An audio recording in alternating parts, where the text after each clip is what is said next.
Bonjour, je suis Jennifer Vigneault, votre accompagnatrice à la création d'un métier riche de sens.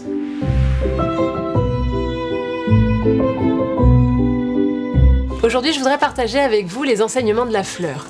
Les enseignements justement des stratégies qu'utilisent les fleurs pour attirer à elles les pollinisateurs dont elles ont besoin pour se reproduire.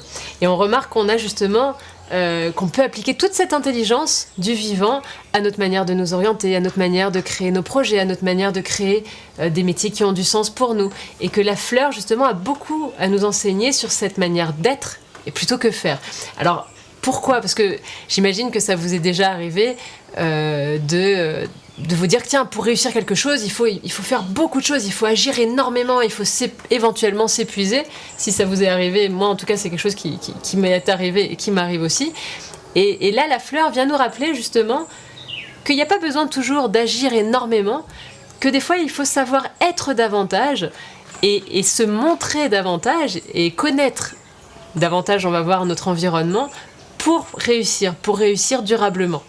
Alors, il y a une histoire qui illustre très bien ça. Je vais arriver justement pour vous transmettre 5 messages de la fleur. Et l'histoire qui pour moi l'illustre particulièrement, c'est celle de l'orchidée baquée.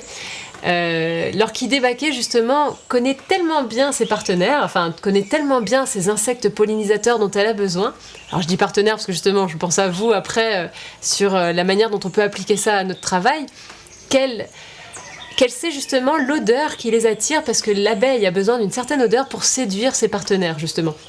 Et l'orchidée donc attire à elle cette abeille avec justement cette poche de nectar odorant.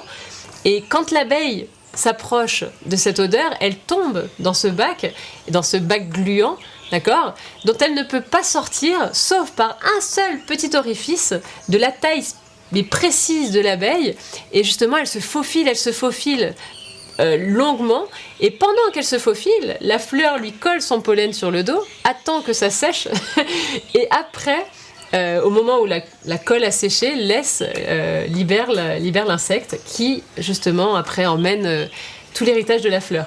Et là justement, je trouve qu'il y a, donc je vous partage 5 messages, mais en effet il y en aurait des milliers de messages que la fleur nous donnerait. Dans les 5 justement que je vais vous transmettre aujourd'hui, il y aurait le premier déjà de connaître votre pollen, de savoir ce que vous avez envie de transmettre, quel sera votre héritage aussi pour demain, parce que c'est ça un travail finalement, c'est ça un métier, c'est ça un projet, ou ça devrait être ça en tout cas, de savoir qu'est-ce qu'on peut transmettre, comment on peut se reproduire, parce qu'il n'y a pas que se reproduire physiquement, comment on peut se reproduire dans nos idées, dans notre pollen intérieur. Donc quel est votre pollen, ses caractéristiques, qui sont les partenaires dont vous avez besoin. Donc si vous êtes un entrepreneur, vos clients, si vous êtes vous cherchez un emploi, votre patron peut-être, futur patron, les personnes que vous avez envie d'aider, votre public, les personnes vraiment qui vous touchent, qui sont-elles ? Apprenez à les connaître profondément, de quoi elles se nourrissent, de quoi elles ont besoin, quels sont justement leurs comportements. Là par exemple, elle savait précisément que cette abeille avait besoin de telle odeur pour attirer son partenaire.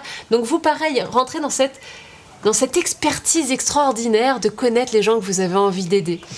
Le message aussi qu'elle nous donne, donc, s'épanouir, une fleur est épanouie par définition, c'est le symbole même de l'épanouissement, et c'est souvent quelque chose que nous on met de côté. Donc vous, voilà, épanouissez-vous. Alors évidemment c'est un sujet à part entière, on en parle aussi dans plein d'outils et de ressources. Mais l'épanouissement est une chose centrale pour attirer à soi les choses justement dont on a besoin pour développer des projets qui ont du sens pour nous.